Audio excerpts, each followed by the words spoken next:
నమస్తే, welcome to మన TV special live show. TET కి సంబంధించి ఈ రోజు మనం అభ్యసనం అనే టాపిక్, ప్రీవియస్ టాపిక్స్ లో మనం 2 క్లాసెస్ తీసుకున్నాము. ఈ రోజు మనం 3rd క్లాస్ ని అభ్యసనంలో కంటిన్యూ చేద్దాం. అయితే ఈ రోజు అంతా కూడా సిద్ధాంతాల గురించి మాట్లాడుకుందాం. దీని గురించి మనకి ఎక్స్ప్లెయిన్ చేయడానికి మనతో ఉన్నారు ఆర్ వెంకటరమణ గారు, డైట్ ఎక్స్పర్ట్. పరిచయం చేసుకుందాం. నమస్తే సార్. నమస్తే మేడం. సార్, ఇవాళ అభ్యసనంలో 3rd క్లాస్ మనం కంటిన్యూ చేస్తున్నాము. అయితే ఈ రోజు అన్ని కూడా సిద్ధాంతాల గురించి మాట్లాడుకుందాం. అయితే మొదటిగా కోహ్లర్ సిద్ధాంతం గురించి ఎక్స్ప్లెయిన్ చేస్తారా? Okay madam. మనం ఈ కోహ్లర్ అనే మనోవిజ్ఞాన శాస్త్రవేత్త గెస్టాల్ట్ లేదా అంతర్దృష్టి అభ్యసనం అంటే గెస్టాల్ట్ వాదుల్లో కోహ్లర్ సిద్ధాంతం వస్తుంది. ఈ గెస్టాల్ట్ అంటే ఏంటంటే పూర్తిగా లేకుంటే మొత్తంగా లేకుంటే సమగ్రాభివృద్ధిగా అంటే ఇట్లా హోల్ పార్ట్ అని ఇక్కడ చెప్తాము. గెస్టాల్ట్ అంటే పూర్తిగా సమగ్రంగా సమగ్రాభివృద్ధి, ఈ విధంగా వ్యవస్థీకృతం అని అర్థం. అయితే ఎగ్జామినేషన్ పాయింట్ ఆఫ్ వ్యూలో చాలాసార్లు అడిగాడు టెట్ ఎగ్జామ్లో. గెస్టాల్ట్ అనగా డాష్ అని ఇస్తాడు ఎగ్జామ్లో. గెస్టాల్ట్ అంటే ఏంటంటే పూర్తిగా లేకుంటే సమగ్రాభివృద్ధి లేకుంటే వ్యవస్థీకృత మొత్తం, ఈ విధంగా హోల్, దీన్నే గెస్టాల్ట్ అంటాం. ఇది ఎక్కడి నుంచి వచ్చిందంటే ఈ పదం జర్మనీ పదం. చాలాసార్లు అడిగాడు. గెస్టాల్ట్ అనే పదం జర్మనీ పదం. ఇది ఈ గెస్టాల్ట్ వాదుల్లో ముఖ్యమైన వాళ్ళ గురించి మ్యాక్స్ వర్దిమర్, తర్వాత కార్డ్ కోఫ్కా, తర్వాత వుల్ఫ్ గ్యాంగ్ కోహెలర్, అదేవిధంగా కట్ లెవిస్. అయితే మనకి ఎగ్జామినేషన్ పాయింట్ ఆఫ్ వ్యూలో ఏమిస్తాడంటే గెస్టాల్ట్ వాదుల్లో ముగ్గురిని ఇస్తాడు, 4వ వ్యక్తి గెస్టాల్ట్ కాకుండా ఇస్తాడు. కాబట్టి అభ్యర్థులు గుర్తుంచుకోవాల్సిన అంశం ఏంటంటే ఫస్ట్ గెస్టాల్ట్ వాదులు అంటే ఎవరు, వీళ్ళ గురించి తెలుసుకోవాలి. ఈ ముగ్గురు ఇక్కడ చూద్దాం. For example A Max Wertheimer, B Kurt Koffka, C Wolfgang Kohler, 4th one JB Watson ఇచ్చాడు అనుకోండి. ఇక్కడ జేబీ వాట్సన్ కాదు. ఈ విధంగా మనం గుర్తుపట్టాలి. అదేవిధంగా మనకి ఎగ్జామ్లో ఇంకొక క్వశ్చన్ కూడా రావడానికి అవకాశం ఉంది. ఫాదర్ ఆఫ్ గెస్టాల్ట్ సైకాలజీ అని అడుగుతారు. ఇది చాలాసార్లు కూడా అడిగాడు మనకు మ్యాక్స్ వర్దిమర్.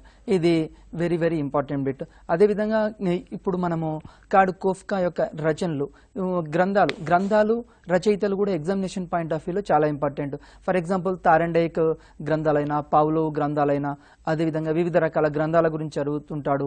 ఇక్కడ కోఫ్కా గ్రంథాల్లో ప్రిన్సిపల్స్ ఆఫ్ గెస్టాల్ట్ సైకాలజీ, అదేవిధంగా గ్రోత్ ఆఫ్ ద మైండ్, ఈ విధమైన గ్రంథాలు ఇతను రచించడం జరిగింది. ఈ గ్రంథాలు కూడా గుర్తుంచుకోవాలి మనం ఎగ్జామినేషన్ పాయింట్ ఆఫ్ వ్యూలో. అదేవిధంగా ఇక్కడ మనకు అంతర్దృష్టి అంటే ఏంటంటే మొత్తం పరిస్థితిని పరిశీలించి హఠాత్తుగా మెరుపు లాంటి ఆలోచనలు మనకు వస్తాయి. ఫర్ ఎగ్జాంపుల్ ఇక్కడ ఒక చిత్రం ఉంది, మీరు చూడండి. ఇది మామూలుగా మానవుడి తర్వాత అతి తెలివికల జంతువు ఏది అంటే మామూలుగా చింపాంజీ. ఇక్కడ ఒక చింపాంజీ గురించి కూడా ఇక్కడ ఒక చిత్రం ఇచ్చాడు.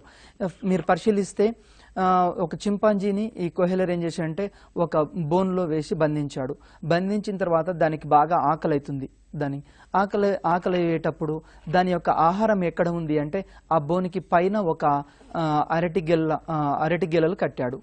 మరి ఈ చింపాంజీ ఏం చేయాలి అంటే ఆ అరటి గెలల్ని అందుకోవాలి. ఆ అరటి గెలల్ని అందుకోవడానికి ఈ చింపాంజీ ఏం చేసిందంటే అటు ఇటు పరిశీలించి దానికి ఏం చేయాలనో అర్థం కాలేదు. అర్థం కాకపోయేసరికి కింద దానికి ఒక పెట్టె కనిపించింది. ఆ పెట్టెక్కి చూసింది. ఫస్ట్ చిత్రంలో మీరు చూడండి, మామూలు కింది నుంచి అరటిగెల అందుకోవడానికి ప్రయత్నం చేసింది. రెండో దాంట్లో ఏం చేసింది, దానికి అందలేదు. అందకపోయేసరికి పక్కన ఉన్న ఆ బాక్స్ని తీసుకొచ్చి అక్కడ వేసింది. అప్పటికి కూడా అది అందలేదు. తర్వాత మళ్ళీ ఏం చేసిందంటే ఆ చింపాంజీ ఇంకొక బాక్స్ని వేసి దాని చేతిలో ఒక కర్రతోటి పైన ఉన్న గెలను లాగింది. అంటే ఇక్కడ హఠాత్తుగా ఒకేసారి మనసు లోపలికి ఆలోచనలు రావడాన్ని ఇక్కడ గెస్టాల్ట్ అని చెప్తుంటాం, అంతర్దృష్టి అని చెప్తుంటాం. అంటే మొత్తం పరిస్థితిని పరిశీలించి మెదడు లోపలికి ఒకేసారి మెరుపు లాంటి ఆలోచనలు రావాలి. దీన్ని అంతర్దృష్టి అంటుంటారు, అంతర్దృష్టి అంటాం. అదేవిధంగా అంతర్దృష్టి అనేది విడివిడి భాగాల అధ్యయనం కంటే మొత్తం భాగాల్ని అధ్యయనం చేసినప్పుడే జ్ఞానం వస్తుంది అంటారు గెస్టాల్ట్ వాదులు. ఫర్ ఎగ్జాంపుల్ ఒక లెసన్ ఉందనుకోండి, ఏదైనా ఒక ప్రాబ్లం ఇచ్చినప్పుడు ఆ ప్రాబ్లాన్ని మనము మొత్తంగా ఆలోచించాలి ఒకేసారి, అంతేగాని విడివిడి భాగాలు ఆలోచించొద్దు అంటారు. ఇంతకుముందు సిద్ధాంతాల్లో ఎలా ఉంది అంటే విడివిడి భాగాల అధ్యయనం ఉండేది. మనకు పావ్లోవ్ సిద్ధాంతం అవన్నీ చూస్తే విడివిడి భాగాల్లో అక్కడ అధ్యయనం ఉండేది. కానీ ఇక్కడ గెస్టాల్ట్ వాదులు దానికి భిన్నంగా ఏం చెప్తారు అంటే మొత్తం విడివిడి భాగాల కంటే మొత్తం అధ్యయనం చేసినప్పుడు కొన్ని ఆలోచనలు వస్తాయని ఇక్కడ అంతర్దృష్టి సిద్ధాంతంలో చెప్తున్నాడు. దీనికి సంబంధించి మరి ఒక చిత్రాన్ని ఇక్కడ పరిశీలిద్దాం మనం. ఇక్కడ అన్ని జంతువుల్లోకెల్లా మానవుని తర్వాత తెలివైన జంతువు చింపాంజీ. ఈ కొహెలర్ ఏం చేశాడంటే అతని యొక్క ప్రయోగాలు 1913, 1917 సంవత్సరంలో టెనరీఫ్ దీవుల్లో అతడు చింపాంజీల పైన ప్రయోగాలు చేయడం జరిగింది. అయితే ప్రయోగాలు చేసి ఈ చింపాంజీల పైన అతడు మెంటాలిటీ ఆఫ్ ఏప్స్ అనే ఒక గ్రంథాన్ని రాశాడు. ఎగ్జామినేషన్ పాయింట్ ఆఫ్ వ్యూలో ఇది చాలా important. The mentality of apes గ్రంథకర్త ఎవరు అని అడుగుతుంటాడు. ఇది చాలా ఇంపార్టెంట్. అదేవిధంగా ఇతడు ఈ విధంగా ప్రయోగాలు చేసినప్పుడు ఏమైంది అంటే మానవుని తర్వాత తెలివైన జంతువు చింపాంజీ కాబట్టి ఈ చింపాంజీని తీసుకువెళ్ళి అతడు అతడు ఏం చేశాడు అంటే బాగా ఆకలిగా ఉన్న చింపాంజీని బోన్లో వేయడం జరిగింది. బాగా ఆకలిగా ఉన్న చింపాంజీని బోన్లో వేసిన తర్వాత ఆ చింపాంజీకి ఆకలి అవుతుంది. కానీ ఆహారం ఎక్కడ ఉంది అంటే ఆహారము ఆ చింపాంజీకి అందుబాటులో లేదు, దాని పైన ఉంది. మరి అప్పుడు ఆ చింపాంజీ లోపల, ఆ బోన్ లోపల ఫస్ట్ చిత్రం చూడండి, దానికి కర్రలు ఉన్నాయి, ఆహారం పైన ఉంది. ఆ కర్రలు మొదటి ఒక కర్ర తీసుకుంది, తర్వాత రెండో చిత్రంలో చూస్తే ఆ కర్ర ఒకటో కర్రతోటి దాన్ని అందుకోవడానికి ప్రయత్నం చేసింది. మొదటి చిత్రంలో అందుకోవడానికి ప్రయత్నం చేసింది. మూడో చిత్రంలో కానీ లభించలేదు ఆహారం. తర్వాత సి చిత్రం చూడండి, అది ఇంకొక దాన్ని తీసుకొచ్చి సి చిత్రము, తర్వాత డి, ఈ విధంగా ఆహారం ప్రయత్నం చేస్తుంది. ఫస్ట్ ఒక కర్రతోటి ఆహారాన్ని అందుకోవడానికి ప్రయత్నం చేసింది. బోన్ బయట ఆహారం ఉంది, చింపాంజీ ఏమో లోపల ఉంది, ఆహారమేమో బయట ఉంది. ఫస్ట్ ఆ చింపాంజీ ఒక కర్రతోటి ఆహారాన్ని అందుకోవడానికి ప్రయత్నం చేసింది, ఆ కర్ర సరిపోలేదు. మళ్ళీ రెండో కర్ర తోటి, అక్కడ 2 కర్రలు ఉన్నాయి, రెండో కర్రతోటి కూడా ట్రై చేసింది, కానీ దానికి అందలేదు. అందకపోయేసరికి ఆలోచించింది ఏం చేయాలి అని. మూడో చిత్రంలో ఆలోచించిన తర్వాత ఇక్కడ ఏమైంది అంటే దానికి ఈ 2 కర్రలు జాయింట్ చేస్తే ఆహారం లభిస్తుందని ఒక ఆలోచన మెరుపులాగా తట్టింది ఈ చిత్రంలో. అందుకోసమే అది ఈ చిత్రంలో ఏం చేసింది, ఒకేసారి దాన్ని జాయింట్ చేసింది. ఎఫ్ చిత్రంలో చూస్తే మీరు అక్కడ ఆ జాయింట్ చేసిన ఆ పొడవాటి కర్రతోటి ఆహారాన్ని లాగింది, ఇక్కడ లాగి తినడం ప్రారంభించింది. ఈ విధంగా అంటే ఇక్కడ చింపాంజీకి ఆలోచనలు ఎట్లా వస్తున్నాయి అంటే మొత్తాన్ని పరిశీలించింది, అక్కడ ఉన్న పరిస్థితిని మొత్తం ఒకేసారి పరిశీలించి తాను పరిశీలించిన తర్వాత ఆ సమస్యకు పరిష్కార మార్గాన్ని ఇక్కడ కనుగొనడం జరిగింది. ఈ విధంగా అంతర్దృష్టి అంటే ఏంటంటే మొత్తాన్ని ఒకసారి పరిశీలించాలి. ఈ అంతర్దృష్టి సిద్ధాంతంలో కొన్ని ముఖ్యమైన అంశాలు ఉన్నాయి. అవి ఏంటివి అంటే అవధానము, తర్వాత ప్రత్యక్షము, తర్వాత అభ్యసనము. ఈ 3 అనేవి చాలా ఇంపార్టెంట్. అయితే ఈ అంతర్దృష్టి సిద్ధాంతాన్ని ఆధారంగా చేసుకుని మనకి ఏం చేశారంటే వివిధ రకాల సిద్ధాంతాలు వచ్చాయి. ఇక్కడ అంతర్దృష్టి అంటే ఏంటి అంటే ఒకేసారి తటాలన ఆలోచనలు రావాలి. మరి ఎట్లా వస్తాయి? ఫర్ ఎగ్జాంపుల్ ఆర్కిమెడిస్ సూత్రం ఉంది. ఆర్కిమెడిస్ సూత్రాన్ని ఎట్లా కనుక్కున్నాడు? అతడు మామూలుగా స్నానం చేసేటప్పుడు ఒక టబ్బు లాంటి దాంట్లో స్నానం చేయడం ప్రారంభించి ఆలోచిస్తుంటే అతడు ఒకేసారి దాంట్లోకి దూకే వరకు వాటర్ అంతా పొర్లిపోయింది. వాటర్ పొర్లిపోయినప్పుడు మరి ఎందుకు పొర్లిపోయింది అని ఒకేసారి ఆలోచన వచ్చింది. ఇక్కడ ఈ ముఖ్యమైన అంశం ఏంటి అంటే ఒకేసారి ఆర్కిమెడిస్ కైనా కావచ్చు, న్యూటన్ గురుత్వాకర్షణ సిద్ధాంతం కనుక్కునేటప్పుడు అతను కూడా ఏం చేశాడు, మామూలుగా యాపిల్ పండు పైనుంచి కింద పడ్డది, దానికి గల కారణం ఏందని ఆలోచించిన తర్వాత అతడు కొన్ని సూత్రాలు కనుగొనడం జరిగింది. ఈ విధంగా ఒకేసారి ఆలోచనలు రావడాన్ని ఇక్కడ గెస్టాల్ట్ సిద్ధాంతవాదులు చెప్తూ ఉంటారు. మెరుపు లాంటి ఆలోచనలు వస్తాయి. అదేవిధంగా మనకు వివిధ రకాల సిద్ధాంతాలు కూడా ఉన్నాయి. రామానుజన్, మన గొప్ప భారతీయ గణిత శాస్త్రవేత్త రామానుజన్ గారు ఉన్నారు. రామానుజన్ గారు ఏం చేశారు అంటే అతడు 1729 అని ఈ సంఖ్య కనుక్కున్నాడు. అయితే దీనికి 1729 = 10³ ప్లస్ ఇక్కడ 9³ అని చెప్తాం, లేకుంటే 12³ ప్లస్ 1³ అంటాం. ఈ విధంగా ఇట్లాంటి ఆలోచనలు అనేవి ఒకేసారి తట్టడాలి, మెరుపులాగా తట్టాలి. ఈ విధంగా తడతాయని గెస్టాల్ట్ వాదులు చెప్తారు. ఈ విధమైన సిద్ధాంతాలు మేడం ఈ రెండిటి, ఈ గెస్టాల్ట్ దాంట్లో ఉన్న ముఖ్యమైన అంశాలు. ఓకే, సో ఈ థారన్ డైక్ అండ్ కోహ్లర్ ఈ 2 సిద్ధాంతాల మధ్య ఏం భేదం ఉందంటారు? ఓకే, ఎగ్జామినేషన్ పాయింట్ ఆఫ్ వ్యూలో మనం గుర్తుంచుకోవాల్సిన మరో ముఖ్యమైన అంశం ఏంటి అంటే అంతర్దృష్టి సిద్ధాంతం తర్వాత ఈ అంతర్దృష్టి సిద్ధాంతం కొహెలర్ సిద్ధాంతానికి, అదేవిధంగా తారండైక్ యత్నదోషాల సిద్ధాంతానికి మధ్య ఈ రెండింటిని కంపేర్ చేస్తూ మనకు ఒక్కోసారి కొన్ని క్వశ్చన్స్ వస్తూ ఉంటాయి. అయితే ఈ క్వశ్చన్స్ వచ్చే ముందు ఒకసారి తారండైక్ ప్రయోగంపై కొహెలర్ కొన్ని విమర్శలు చేశాడు, అది చూద్దాం ఒకసారి. అయితే ఇక్కడ కొహెలర్ ఏం తారండైక్ సిద్ధాంతాన్ని ఏం విమర్శిస్తాడంటే, కొహెలర్ తెలివైన పిల్లి కాదు అంటాడు. ఎందుకు అంటే ఆ పిల్లికి బోన్లో వేసినప్పుడు, తారండైక్ సిద్ధాంతం ఒకసారి గుర్తు తెచ్చుకుందాం. తారండైక్ సిద్ధాంతంలో ఒక బోన్లో ఒక పిల్లిని వేయడం జరిగింది. ఆ పిల్లి ఏం చేసింది, ఆహారమేమో బయట ఉంది. ఆ ఆహారాన్ని అందుకోవడానికి ఆ పిల్లి వివిధ రకాల ప్రయత్నాలు చేసింది. ఫస్ట్ తన యొక్క చేతి పంజాతోటి బోనుకున్న ఊచల్ని లాగింది, రక్కింది. తర్వాత చాలాసార్లు ప్రయత్నాలు చేసింది. చివరికి అనుకోకుండా ఈ పిల్లి యొక్క చేయి పోయి ఆ మీట మీద పడింది. ఆటోమేటిక్గా బోన్ తెరుచుకొని ఆహారం లభించింది. అంటే ఇక్కడ ఏంది, చాలా రకాల ప్రయత్నాలు చేసింది ఈ సిద్ధాంతం. అంటే ఇక్కడ యత్నదోషాల పద్ధతి అంటాం. తెలివి తక్కువ పిల్లికి ఇచ్చిన సమస్య అనేది ఇక్కడ చాలా క్లిష్టమైంది అని చెప్పడం జరిగింది. ఇంకొక విమర్శ ఏంటంటే, పిల్లికి ఫజిల్ బాక్స్లో ఉన్న మీటకి పిల్లికి మధ్య సంబంధం దానికి తొందరగా అర్థం కాలేదు. మరి ఆ సంబంధాన్ని కూడా ఇక్కడ వివరించలేదు.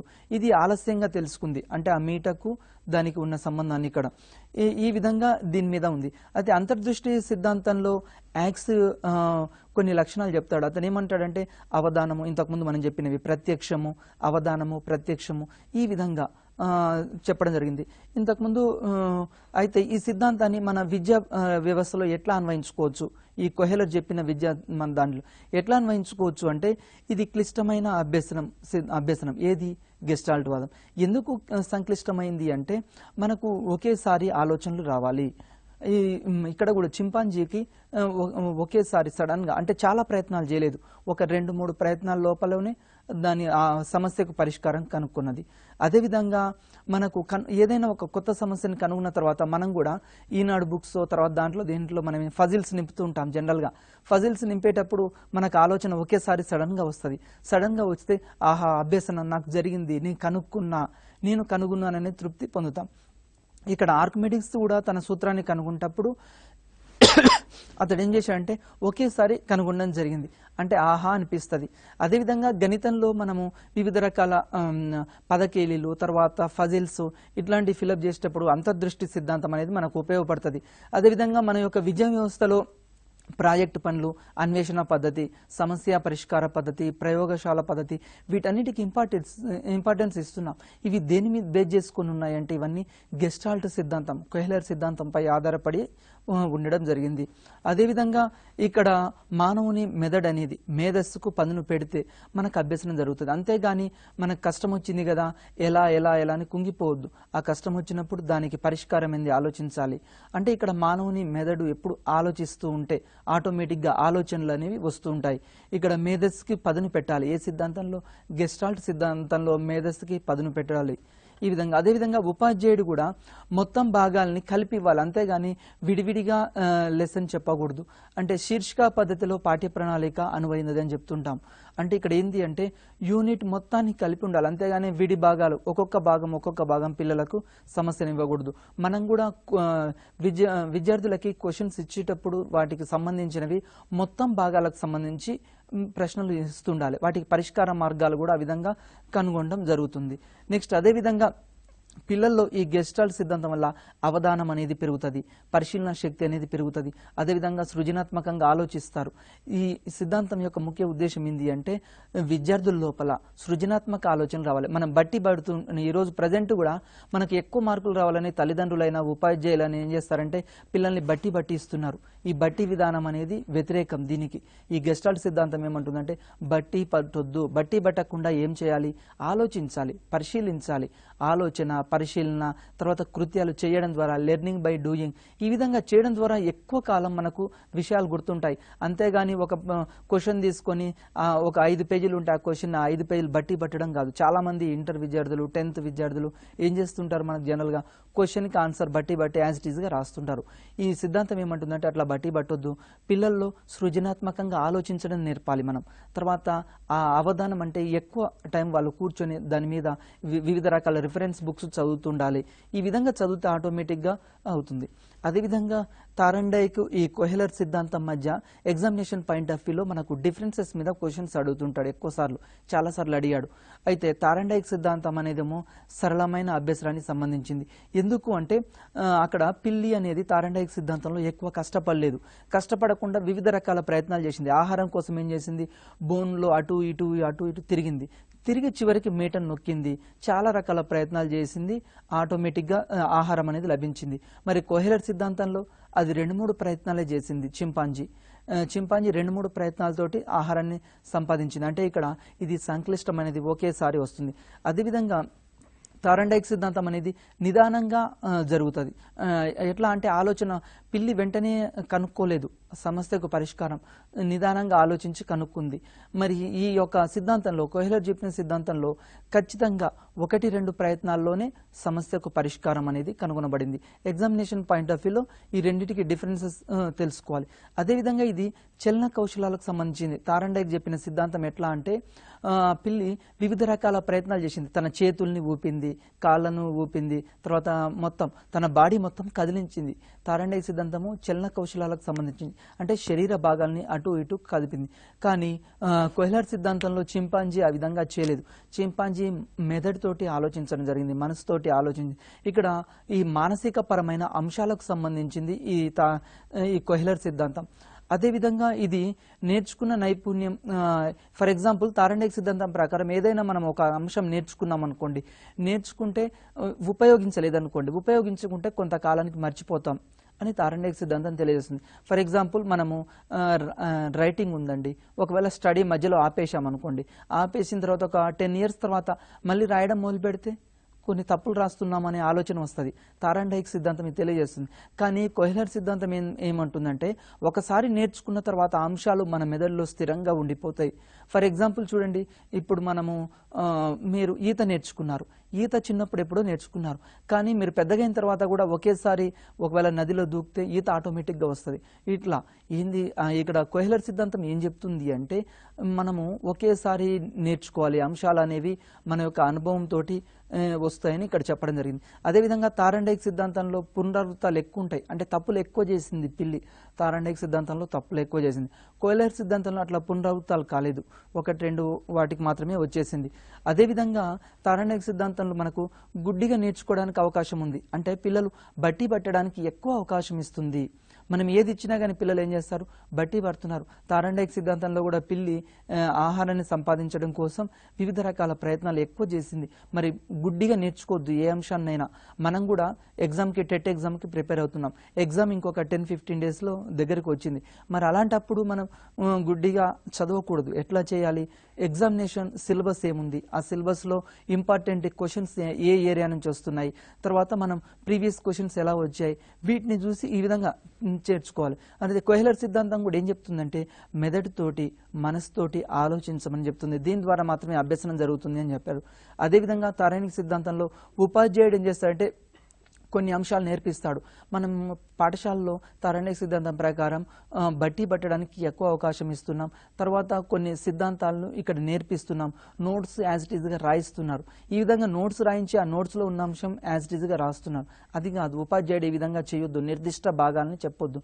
కొహెలర్ సిద్ధాంతం ప్రకారం ఏం చేయాలంటే విద్యార్థులకి ఒక సమస్యని ఇవ్వాలి, ఒక ప్రాజెక్టుని ఇవ్వాలి, లేకుంటే ఒక స్టోరీ మొత్తం చెప్పకూడదు, కొద్దిగా స్టోరీ చెప్పి వదిలేసి వాళ్ళనే పూరించమనాలి. ఈ విధంగా చేస్తే ఆటోమేటిక్గా పిల్లలు సొంతంగా నేర్చుకుంటారు. కాబట్టి అంటే మొత్తం భాగాలకి ఇక్కడ అవకాశం ఇవ్వాలి అని చెప్తుంది. అదేవిధంగా తారండైక్ సిద్ధాంతం చిన్నపిల్లల్లో జరుగుతుంది, చిన్నపిల్లల్లో మాత్రమే ఇది వర్తిస్తుంది అంటారు. కొహెలర్ సిద్ధాంతం అనేది వయోజనులకు జరుగుతుంది. ఇక్కడ అదేవిధంగా తారండైక్ సిద్ధాంతంలో అంతర్దృష్టి అనేది లేదు, తారండైక్ సిద్ధాంతంలో అంతర్దృష్టి లేదు. మరి అదే కొహెలర్ సిద్ధాంతం తీసుకోండి, మనకు అంతర్దృష్టి అనేది ఉన్నది. ఈ విధమైన డిఫరెన్సెస్ ఉన్నాయి మేడం. ఓకే, సో తారండైక్ సిద్ధాంతం అండ్ కొహెలర్ సిద్ధాంతం ఈ రెండింటి గురించి ఎక్స్ప్లెయిన్ చేస్తూ రెండింటి మధ్య భేదాలు ఏంటో కూడా చెప్పారు. సో అయితే ఇప్పుడు పరిశీలన అభ్యసనం అంటే ఏంటి, దాని గురించి ఒకసారి చెప్తారా? ఓకే, ఎగ్జామినేషన్ పాయింట్ ఆఫ్ వ్యూలో మనకు ఈ తారండైక్ కొహెలర్ తర్వాత మరో ముఖ్యమైనది ఏంటంటే పరిశీలన లేదా నమూనా లేకుంటే సాంఘిక లేకుంటే అనుకరణ యత్నరహిత అభ్యసనం అని ఉంది. ఇది 1940లో 1940 సంవత్సరంలో మిల్లర్ మరియు డోలార్డ్ అనే అమెరికా దేశానికి చెందిన వాళ్ళు దీన్ని రూపొందించారు. అంటే మొట్టమొదట దీని గురించి చెప్పడం జరిగింది. ఈ సిద్ధాంతం మీద విస్తృతమైన పరిశోధనలు చేశారు వీళ్ళు పరిశోధన చేసిన తర్వాత వీళ్ళు ఏం చేశారు అంటే సామాజిక అనుకరణ అభ్యసనం అనే గ్రంథాన్ని రాశారు. ఆ గ్రంథంలో ఈ యొక్క పరిశీలన అభ్యసనం గురించి వాళ్ళు ప్రస్తావించడం జరిగింది. ఈ ఎగ్జామినేషన్ పాయింట్ ఆఫ్ వ్యూలో ఇంపార్టెంట్. మిల్లర్ రాసిన గ్రంథం ఇక్కడ వీళ్ళు రాసింది సామాజిక అనుకరణ అభ్యసనం అనే గ్రంథం. ఎక్కువ ఎగ్జామినేషన్లో గ్రంథాలు రచయితల మీద ఒక క్వశ్చన్ ఖచ్చితంగా వస్తుందండి. గ్రంథాలు రచయితలు మనం చూసుకోవాలి. అదేవిధంగా సిద్ధాంతాలు మ్యాచ్ ద ఫాలోయింగ్లో ఇస్తాడు, సిద్ధాంతాలు కూడా చూసుకోవాలి. ఖచ్చితంగా ఒక క్వశ్చన్ అనేది వస్తుంది. అయితే ఈ గ్రంథంలో ఈ పరిశీలన అభ్యసనం గురించి వీరు పేర్కొనడం జరిగింది.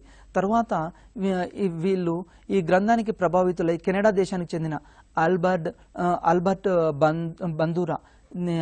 బండూరా అంటాం. ఈయన ఏం చేసింటే బోబో డాల్ స్టడీ ద్వారా ఈ సిద్ధాంతాన్ని వివరించడం జరిగింది. ఇక్కడ మనకు బోబో డాల్ స్టడీ అంటే ఒకసారి చూద్దాము. ఇది ఏంటిది అంటే ఇతను ఒక బొమ్మని తీసుకోవడం జరిగింది. ఆ బొమ్మలో పై భాగంలోనేమో సరళంగా ఉంటాయి, కింది భాగమేమో కొంచెము సాంద్రత ఎక్కువగా ఉంటుంది. ఈ బొమ్మని తీసుకున్న తర్వాత తరగతి గదిలో కొన్ని గ్రూపులుగా చేయడం జరిగింది. తరగతి గదిలో గ్రూపులుగా చేసి విద్యార్థులకి ఇచ్చి వాళ్ళ లోపల ఈ సాంఘికానికి సంబంధించిన అనుకరణకు సంబంధించిన అంశాలు పరిశీలించడం జరిగింది.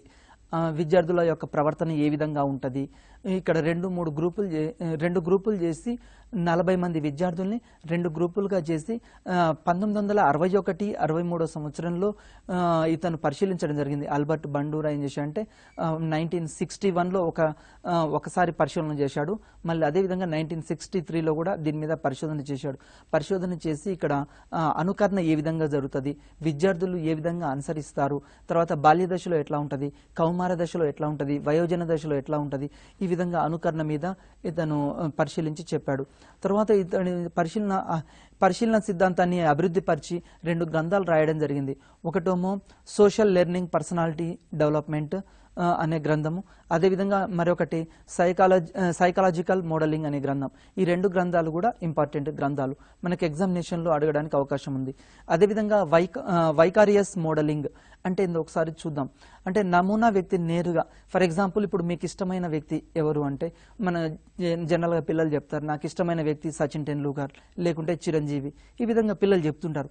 అయితే వాళ్ళు ఏం చేస్తారంటే ఆ చిరంజీవిని నేరుగా అయినా చూడవచ్చు, లేకుంటే సచిన్ టెండూల్కర్ నేరుగా అయినా చూడవచ్చు, చూసి అట్లయినా చూడవచ్చు, లేకుంటే టీవీలో అయినా చూడవచ్చు, సినిమాల్లో అయినా చూడవచ్చు. వీళ్ళని చూసి వాళ్ళని ఏం చేస్తారంటే వాళ్ళ యొక్క ప్రవర్తన ఎట్లా ఉంది, వాళ్ళు మాట్లాడేటప్పుడు ఏ విధంగా మాట్లాడుతున్నారు, చిరంజీవి ఏ విధంగా మాట్లాడితే బయట విద్యార్థులు కూడా ఆ విధంగా మాట్లాడడం, తర్వాత చిరంజీవి ఏ విధంగా నడిస్తే బయట ఆ విధంగా నడవడం, అంటే వాళ్ళ యొక్క అలవాట్లు, నడవడికలు, వైఖరులు, ఇవన్నీ ఈ విధంగా కౌశలాలు, వాళ్ళు ఏ డ్రెస్ వేసుకున్నారు, వీళ్ళు కూడా పిల్లలు అదే డ్రెస్ వేసుకోవడానికి. మన ఇంట్లో పిల్లలు కూడా జనరల్గా మీరు చూడండి, ఏదైనా డ్రెస్ మనం షాపింగ్కి వెళ్ళినప్పుడు ఏమంటారు, నాకు చిరంజీవి వేసుకున్న డ్రెస్ కావాలి, లేకుంటే పవన్ కళ్యాణ్ వేసుకున్న డ్రెస్ కావాలి, లేకుంటే సచిన్ టెండూల్కర్ వేసుకున్న డ్రెస్ కావాలని పిల్లలు అడుగుతుంటారు.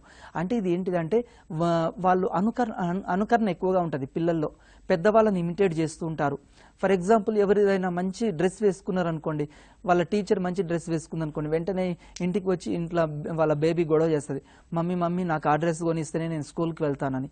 ఈ విధంగా అంటే ఇక్కడ కలర్స్ అయినా, డ్రెస్సెస్ అయినా, టీవీలో అయినా చూడవచ్చు, ఆలోచనలు, నడవడికలు, వైఖరులు, అభిప్రాయాలు, ఈ విధంగా వస్త్రధారణ, ఇవన్నీ అనుకరించడానికి ఇక్కడ వైకారియస్ మోడలింగ్ అని చెప్తూ ఉంటారు. దీన్నే వైకారియస్ మోడలింగ్ అంటారు. అయితే జనరల్గా దీనికి కారణం ఏంటి అంటే అందుకోసమే పాఠశాలలో ఉపాధ్యాయులు ఏ విధంగా ఉండాలి అంటే చాలా రోల్ మోడల్గా ఉండాలి ఉపాధ్యాయులు. ఎందుకు అంటే తరగతి గదిలో పిల్లలు మనని అనుకరిస్తూ ఉంటారు. ఇక్కడ మీకు ఒక ఎగ్జాంపుల్ చెప్తాను. ఫర్ ఎగ్జాంపుల్ ఒక కలెక్టర్ డాక్టర్స్ వాళ్ళ పిల్లల్ని కూడా స్కూల్కి పంపిస్తారుగా, కలెక్టర్ పాపను కూడా మనలాంటి స్కూల్లో పంపించారు. పాఠశాలకు వచ్చిన తర్వాత అక్కడ ఒక టీచర్ ఏం చేసింది అంటే ఒక స్పెల్లింగ్ తప్పు రాసింది అనుకుందాం. ఫర్ ఎగ్జాంపుల్ యాపిల్ అనే స్పెల్లింగ్ ఉందనుకోండి, APPLE పెట్టియాలి, కానీ మేడం ఏం చేసిందంటే AP ఒకటే సింగిల్ P పెట్టి LE ఇచ్చింది. తర్వాత ఇంటికి పోయిన తర్వాత ఆ బేబీ ఏం చేసింది, యాపిల్ ఆ విధంగానే APLE అని రాస్తుంది. అయితే వాళ్ళ సడన్గా ఆ కలెక్టర్ గారు ఏం చేశారంటే వాళ్ళ మమ్మీ ఏం చేసిందంటే ఇంటికి వెళ్ళిన తర్వాత ఎప్పుడు చూడదు, జనరల్గా ఒకరోజు చూసింది, నోట్బుక్లో చూసిన తర్వాత నువ్వు తప్పు రాస్తున్నావమ్మా అన్నది.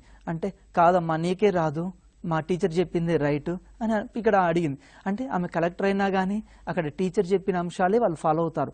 కాబట్టి ఇక్కడ మోడల్గా ఏం గుర్తుంచుకోవాలి అంటే మనము ప్రధానంగా ఉపాధ్యాయులు ఏ విధంగా నడుస్తున్నారు, వాళ్ళ డ్రెస్ ఏంది, వాళ్ళ మాట తీరేంది, అదేవిధంగా తల్లిదండ్రులు ఏ విధంగా ఉన్నారు, వాళ్ళు ఏ విధంగా మాట్లాడుతున్నారు, ఏ విధంగా సంభాషిస్తున్నారు, పెద్దవాళ్ళు ఏ విధంగా సంభాషిస్తున్నారు, ఈ విధంగా అనుకరిస్తూ ఉంటారు పిల్లలు. కాబట్టి చాలా జాగ్రత్తగా ఉండాలి. దీన్నే వైకారియస్ మోడలింగ్ అని తన సిద్ధాంతంలో చెప్పడం జరిగింది. తర్వాత పరిశీలన అభ్యాసంలో ముఖ్యమైన అంశాలు ఏంటంటే తదాత్మీకరణం అంటాం. తదాత్మీకరణం అంటే ఒక వ్యక్తి యొక్క ప్రవర్తనని అనుకరించడం. ఫర్ ఎగ్జాంపుల్ ఆ వ్యక్తి యొక్క ప్రవర్తన ఏ విధంగా ఉందో మనం కూడా ఆ విధంగా ఉండడం. ఫర్ ఎగ్జాంపుల్ కపిల్ దేవ్ ఉన్నాడు, కపిల్ దేవ్ ఏ విధంగా క్రికెట్ ఆడుతున్నాడు చూసి పిల్లలు మళ్ళీ అదే విధంగా క్రికెట్ ఆడడం తదాత్మీకరణ. అదేవిధంగా ఫర్ ఎగ్జాంపుల్ ఇంకొక సినిమా బాహుబలి సినిమాలో ఏ విధంగా చేశాడు, బయట పిల్లలు కూడా ఆ విధంగా ప్రవర్తించడం. అదేవిధంగా మీకు ఇంకొక హీరోయిన్స్ కూడా కొన్ని మనకు చాలా చిత్రాలు ఉన్నాయి, వాళ్ళని కూడా హీరోయిన్లను కూడా ఇక్కడ ఇమిటేట్ చేయడం. దాన్ని ఏమంటామంటే ఆ పాత్రకు తగ్గట్టు ఇక్కడ ఇమిటేట్ చేయడాన్ని తదాత్మీకరణం అని చెప్తూ ఉంటాం. అదేవిధంగా నెక్స్ట్ అంతర్లీనం. అంతర్లీనం అంటే ఆ స్వీకరించిన నమూనాని ప్రవర్తనని మానసిక వ్యవస్థలో సంగ్రహించుకుని ఉంచడం. ఫర్ ఎగ్జాంపుల్ టీవీలో అయినా చూడొచ్చు వాళ్ళు పిల్లలు, లేకుంటే బయట అయినా చూడొచ్చు. వాళ్ళని చూసి వాళ్ళు ఏ విధంగా చేస్తున్నారో వాళ్ళ మనసులో ఫిక్స్గా ఉంచుకొని వాళ్ళకి ఎప్పుడైనా బయట అలాంటి సన్నివేశం కలిగినప్పుడు వీళ్ళు ఆ నటుడు ప్రవర్తించినట్లు, లేకుంటే ఆ టీచర్ ప్రవర్తించినట్లు, లేకుంటే పెద్దవాళ్ళు ప్రవర్తించినట్టు వీళ్ళు ప్రవర్తిస్తారు. దాన్ని అంతర్లీనం అని చెప్తూ ఉంటాం. నెక్స్ట్ అదేవిధంగా ఈ పరిశీలన అభ్యసనంలో మనకు 4 దశలు ఉన్నాయి. ఆ 4 దశల్లో నెంబర్ వన్ ఏంటిదంటే అవధానం. అవధానము అంటే ఇంతకుముందు మనం చెప్పాం, పిల్లలు టీవీ సీరియల్స్ చూసినప్పుడైనా, సినిమాలు చూసినప్పుడైనా, లేకుంటే తరగతి గదిలో పాఠాలు వినేటప్పుడైనా అవధానంగా వింటూ ఉంటారు. అవధానంగా వింటూ ఉంటారు. అవధానము, ధారణ, నిష్పాదన, అదేవిధంగా ప్రేరణ, ఈ 4 దశల్లో జరుగుతుంది. అవధానం అంటే ఇక్కడ ఏంటంటే ఆర్జిత ప్రక్రియ అని చెప్తాము. పిల్లలు వాళ్ళు చూసిన సినిమాల్ని అంటే ఒక వ్యక్తి యొక్క ప్రవర్తనని అనుకరించడాన్ని ఇక్కడ అనుకరించాలి అంటే ఆ వ్యక్తిలాగా ప్రవర్తించాలన్నప్పుడు ఆ వ్యక్తి యొక్క ఏ విధంగా ప్రవర్తిస్తున్నాడు నిశ్చితంగా ఆ వ్యక్తిని పరిశీలిస్తాడు. ఫర్ ఎగ్జాంపుల్ సినిమాలో బాహుబలి సినిమాలో ఏ విధంగా యాక్ట్ చేశాడు దాన్ని అదే విధంగా మళ్ళీ ఇక్కడ అంటే ఆ సినిమా మొత్తాన్ని చూసి వాళ్ళ యొక్క అభిప్రాయాన్ని ఇక్కడ వ్యక్తపరచడం, ఇక్కడ ఈ విధంగా వాళ్ళ యొక్క నమూనాని ఇక్కడ ప్రవర్తించడం. నెక్స్ట్ అదే విధంగా ధారణ అంటే ఏంటంటే ఆ సినిమాను చూసి మళ్ళీ ఇంటికి వచ్చిన తర్వాత ఆ ప్రవర్తనని కొంతకాలం తన మైండ్లో పెట్టుకోవడం. అంటే బాహుబలి సినిమాలో ఏ విధంగా ఫైట్ చేశారు, ఏ విధంగా ఉంది, పాటలు సాంగ్స్ ఏ విధంగా, దాన్ని ఏం చేస్తారు విద్యార్థులు ఇంటికి వచ్చిన తర్వాత తమ యొక్క మెమరీలో ఉంచుకుంటారు. దీన్ని ధారణ అంటాం. కొంతకాలం ఉంచుకొని తర్వాత ఆ సన్నివేశాల్లో వాళ్ళు ప్రవర్తిస్తారు. ఫర్ ఎగ్జాంపుల్ స్కూల్లో టీచరు ఏ విధంగా నడవడం చూశారు, వీళ్ళు కూడా ఇంటికి వచ్చిన తర్వాత ఆ విధంగా నడవడం. మరి అప్పుడు ఇంట్లో నడుస్తున్న టీచర్ నడవట్లే, కానీ స్కూల్లో వాళ్ళు నడిచిన ఆ ప్రవర్తనని ఇంటికి వచ్చిన తర్వాత తమ మైండ్లో పెట్టుకొని దీన్నే ధారణ అంటాం, మైండ్లో ఉంచుకొని. తర్వాత నిష్పాదన లేదా పునరుత్పాదన అంటే ధారణలోని నమూనా ప్రవర్తనని ప్రదర్శించడం జరుగును. మంచిగా ప్రదర్శించడానికి అంటే ధారణలో వాళ్ళు ఏ విధంగా ప్రవర్తించరు. ఫర్ ఎగ్జాంపుల్ వాళ్ళు సినిమాలో ఏ విధంగా వాళ్ళు యాక్ట్ చేసిర్రో, హీరో ఏ విధంగా యాక్ట్ చేసిండో ఇంటికి వచ్చిన తర్వాత ఈ విద్యార్థి ఆ విధంగా యాక్ట్ చేయడానికి ప్రయత్నం చేస్తూ ఉంటాడు. ఈ విధంగా చేసే ప్రయత్నాన్ని అంటే ఏ విధంగా నడవడమైనా కావచ్చు, మా డైలాగ్స్ చెప్పడమైనా కావచ్చు, ఈ విధంగా అది ఒకవేళ రాలేదనుకోండి పిల్లలు శిక్షణ తీసుకుంటారు 2-3 సార్లు. ఫర్ ఎగ్జాంపుల్ బయట ఎవరి దగ్గరైనా శిక్షణ కూడా తీసుకుంటారు. సినిమాలో డ్యాన్స్ ఏ విధంగా వేశారు, మళ్ళీ ఇంటికి వచ్చిన తర్వాత డ్యాన్స్ వేయడం కోసం వాళ్ళు వేరే ట్రైనింగ్ క్లాసెస్ తీసుకుంటుంటారు. అదేవిధంగా ప్రేరణ లేకుంటే పునర్బలనం అని చెప్తుంటాం. తాము ప్రదర్శించిన ప్రదర్శనకు గాను తగిన విధంగా ఇక్కడ పునర్బలనం ఇవ్వడం. అంటే ప్రేరణ అంటే ఏంటంటే మోటివేషన్. ఇక్కడ పిల్లలు ఇంటికి వచ్చిన తర్వాత వాళ్ళ యొక్క హీరోని బట్టి మోటివేట్ అవుతుంటారు. లేకుంటే గొప్ప గొప్ప వ్యక్తులు ఉన్నారు, ఏపీజే అబ్దుల్ కలాం, తర్వాత మహాత్మా గాంధీ, నెహ్రూ, ఇలాంటి వాళ్ళ యొక్క గ్రంథాలు చదవడము, వాళ్ళని మోటివేట్గా తీసుకోవడం, పెద్దగైన తర్వాత వాళ్ళలాగా మేము కూడా కావాలి, ఈ విధంగా అంటే ప్రేరణ పొందడం జరుగుతుంది. తర్వాత ఈ పునర్బలనంలో 3 రకాలు ఉంటాయి. ఒకటి ప్రత్యక్ష పునర్బలనం అంటాం. ఏ వ్యక్తి అయినా సరే ఏ విధంగా ప్రవర్తిస్తున్నాడు దానికి ఇక్కడ పునర్బలనానికి సంబంధించి మళ్ళీ తిరిగి పునర్బలనం కూడా 2 రకాలుగా ఉంటుంది. ఒకటేమో ధనాత్మక పునర్బలనం అని చెప్తాం. ధనాత్మక పునర్బలనం అంటే మనం ఏదైనా ఒక పని చేసినప్పుడు మన టీచర్ వెరీ గుడ్ అని మెచ్చుకుని అనుకోండి, పిల్లలు ఇంకా బాగా చేస్తారు. ఒకవేళ వాళ్ళు సరిగా డ్రాయింగ్ గీయలేదు, మనం వాళ్ళని తిట్టామనుకోండి, వాళ్ళని తిడితే వాళ్ళు ఏం చేస్తారు, మళ్ళీ గీసుకొని రారు, ఇంకోసారి మనం చూపించరు. కాబట్టి పిల్లలకి ఎక్కువ పొగిడితే వాళ్ళకి ఇంట్రెస్ట్. అదేవిధంగా మంచి పనులు చేశారనుకోండి, అప్పుడప్పుడు చాక్లెట్స్ ఇవ్వడం, బిస్కెట్స్ ఇవ్వడం, తర్వాత అవార్డ్స్ ఇవ్వడం, మెడల్స్ ఇవ్వడం, వాళ్ళని అందరిలో ఫర్ ఎగ్జాంపుల్ క్లాస్ ఫస్ట్ వచ్చిరనుకోండి, క్లాస్ ఫస్ట్ వచ్చినప్పుడు మామూలు స్కూల్ ప్రేయర్లో వాళ్ళని పిలిచి వాళ్ళకు కొన్ని బహుమతులు ఇవ్వడం. ఈ విధంగా చేస్తే వాళ్ళు ఏం చేస్తారంటే ఇంకా చేయడానికి ప్రయత్నం చేస్తుంటారు. దీన్ని ధనాత్మక పునర్బలం అని చెప్తుంటాం. అదేవిధంగా రుణాత్మక పునర్బలం అంటే ఒకవేళ వాళ్ళ ప్రదర్శన బాగా లేదనుకోండి, బాగా లేనప్పుడు వాళ్ళని శిక్షించడము, నిందించడం, అప్పుడప్పుడు సరిగా హోంవర్క్ చేసుకొని రాకుంటే టీచర్లు ఏం చేస్తారు, వాళ్ళని దండించడము, శిక్షించడము ఈ విధంగా చేస్తారు. మరి ఈ విధంగా దీన్ని రుణాత్మక అని చెప్తుంటాం. అదేవిధంగా మనకు పరిశీలన అభ్యసనంలో పరోక్ష పునర్బలం అని ఉంది. అంటే ఒక వ్యక్తి లభించిన పునర్బలాన్ని మరొక వ్యక్తి ద్వారా, అంటే ఫర్ ఎగ్జాంపుల్ మనకు లభించలేదు, ఫర్ ఎగ్జాంపుల్ మీ హీరోని ఒక అవార్డు వచ్చింది, ఎవరైనా ఒక హీరోకి అవార్డు వచ్చింది అనుకోండి, అవార్డు వస్తే మనకే అవార్డు వచ్చినట్టు ఇక్కడ ఈ విధంగా మనం ప్రేరణ పొందుంటాం, పునర్బలం పొందుతూ ఉంటాం. ఆ విధంగా ఇక్కడ భావించడాన్ని ఖచ్చితంగా, అంటే హీరోకి వచ్చిన అవార్డుని ఎవరికి వచ్చినట్టు భావిస్తున్నాం, మనకు వచ్చినట్టు భావిస్తున్నాం. దీన్ని పరోక్ష పునర్బలం అని చెప్తూ ఉంటాం. అదేవిధంగా స్వీయ పునర్బలం అంటే ఇక్కడ మా పిల్లలు ఏం చేస్తుంటారు అంటే మమ్మీ మెచ్చుకోవాలి అని ఇంట్లో వివిధ రకాల పనులు మమ్మీకి హెల్ప్ చేస్తూ ఉంటారు. ఈ విధంగా హెల్ప్ చేయడం దేనికోసము, బహుమతి కోసమైనా, లేకుంటే దండను తప్పించుకోవడం కోసమైనా, క్లాస్లో వాళ్ళ టీచర్ హోంవర్క్ చేయకుంటే కొడుతుంది, ఆ విధంగా ఆ దండను తప్పించుకోవడం కూడా వీళ్ళు చేస్తుంటారు. దీన్ని స్వీయ పునర్బలం అని చెప్తూ ఉంటాము. అంటే ఇది మంచి, ఇక్కడ పిల్లలు బహుమతుల కోసం చేస్తుంటారు, దండని తప్పించుకోవడం చేస్తుంటారు. తర్వాత సమాజాన్ని పరిశీలించిన తర్వాత సమాజంలో వివిధ రకాల అంశాలని పరిశీలించి సాంఘిక అభ్యసనం అంటాం. సమాజాన్ని పరిశీలించి ఇక్కడ మరి ఒక వ్యక్తిని ఆదర్శంగా తీసుకోవడం, దీన్ని నమూనా అభ్యసనం అంటాం. అంటే ఫర్ ఎగ్జాంపుల్ గాంధీని అయినా, నెహ్రూనైనా ఆ విధంగా ఒక రోల్ మోడల్గా తీసుకోవడం, విరాట్ కోహ్లీనైనా ఎవరినైనా ఒకళ్ళని రోల్ మోడల్గా తీసుకోవడాన్ని ఇక్కడ నమూనా అభ్యసనం అని చెప్తుంటాం. అదేవిధంగా ఎలాంటి ప్రయత్నాలు లేకుండా మొదటి ప్రయత్నంలోనే నమూనా వ్యక్తి కంటే మంచిగా ప్రదర్శించే అవకాశం కలదు. దీన్నే యత్నరహిత అభ్యసనం అని అంటాం. ఫర్ ఎగ్జాంపుల్ మనము ఎవరిని చూడకుండానే మనం ఎన్టీఆర్ లాగా ఇక్కడ ప్రయత్నించడం, ఈ విధంగా వాళ్ళలాగా మాట్లాడడం, డైలాగులు చెప్పడం, దీన్ని యత్నరహిత అభ్యసనం అని చెప్తూ ఉంటాము. నెక్స్ట్ మరి వీటిని అన్నిటినీ విద్యా ప్రాముఖ్యత, మన ఎడ్యుకేషన్లో మరి ఏ విధంగా అప్లై చేసుకోవాలి ఈ సూత్రాన్ని, ఏ విధంగా అంటే తల్లిదండ్రులు ఉపాధ్యాయులు ఆదర్శంగా ఉండాలి. మొట్టమొదటి ఏంటంటే తల్లిదండ్రులు ఉపాధ్యాయులు ఆదర్శంగా ఉండాలి. ఫర్ ఎగ్జాంపుల్ ఇంట్లో పేరెంట్స్ అబద్ధాలు ఆడలేదనుకోండి, పిల్లలు కూడా అబద్ధాలు ఆడరు. అదేవిధంగా ఉపాధ్యాయుడు కూడా రోజు ప్రేయర్కు రావడము, తర్వాత లెసన్స్ వాళ్ళు చెప్పిన హోంవర్క్ వాళ్ళు కూడా పాటించి చూయిస్తే విద్యార్థులు పాటిస్తారు. కాబట్టి తల్లిదండ్రులు ఉపాధ్యాయులు ఆదర్శంగా ఉండాలి. అదేవిధంగా ఆవు చేలో మేస్తే దూడ గట్టున మేస్తుందని ఒక సామెత కూడా ఉంది. ఫర్ ఎగ్జాంపుల్ పిల్లలకి నీతులు చెప్పి మనమే లేటుగా పోయినాం అనుకోండి స్కూల్కి, ఆటోమేటిక్గా పిల్లలు రెండో రోజు నుంచి లేట్ వస్తుంటారు. అంటే ఇక్కడ ఏంది అంటే మనం ఆదర్శంగా ఉండాలి, మనని అనుసరిస్తుంటారు పిల్లలు. ఎప్పుడు తరగతి గదికి వెళ్ళిన తర్వాత మనం ఏమనుకుంటాం, క్లాస్ చెప్తున్నాం బయటకు వచ్చేస్తున్నామని ఆలోచిస్తాం. ఆ విధంగా కాదు, పిల్లలు ఆ 45 minutes మన ఎప్పుడు అబ్జర్వ్ చేస్తూనే ఉంటారు. అదేవిధంగా మంచి ప్రవర్తన గమనించినప్పుడు ఇతరులు అనుసరించేటట్లు మనం చూడాలి. ఫర్ ఎగ్జాంపుల్ పిల్లల లోపల కొన్ని మంచి లక్షణాలు కూడా ఉంటాయి. ఆ మంచి లక్షణాలను మనం ఎంకరేజ్ చేయాలి. ఫర్ ఎగ్జాంపుల్ హోంవర్క్ రోజు రెగ్యులర్గా చేస్తే అబ్బాయి ఉన్నాడు అనుకోండి, అతన్ని ప్రోత్సహించడం, వాళ్ళ పేరెంట్స్ పిలిచి అప్రిసియేట్ చేయడము, తర్వాత స్కూల్ ప్రోగ్రామ్స్, యాన్యువల్ డేస్ అట్లాంటివి జరిగినప్పుడు వాళ్ళని సన్మానించడం. ఈ విధంగా మంచి ప్రవర్తన, మంచి బిహేవియర్ ఎవరికైతే ఉంటుందో.